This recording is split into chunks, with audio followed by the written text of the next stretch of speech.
I can no longer remain in today's Democratic Party that's under the complete control of an elitist cabal of warmongers who are driven by cowardly wokeness.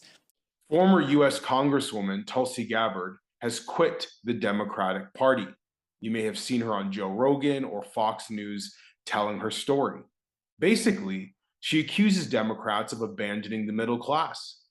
She calls them elitists. She says they're driven by wokeness. They're racializing every issue. They're vilifying police officers while protecting criminals. They're embracing open borders. They're hostile to people of faith. And you know what? It's hard to argue with Tulsi Gabbard on that stuff.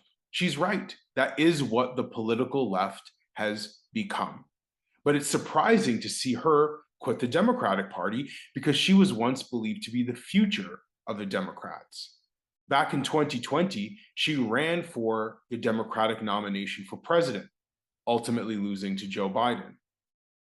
But I think Tulsi Gabbard quitting is revealing of a bigger trend. If, like her, you're young, you're passionate, you care about issues, you want to make a difference in the world, it's hard to feel like the political left, whether it's the Democrats in the US or the Liberal Party in Canada, is actually the place for change. It seems to me that the political left has become the status quo.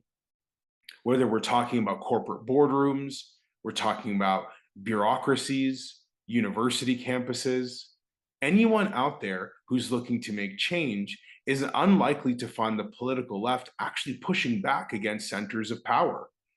If you want to be a change leader, as many young people do, and Tulsi Gabbard is only 41 years old, it's hard to see the Democratic Party or the Liberal Party as a place for you.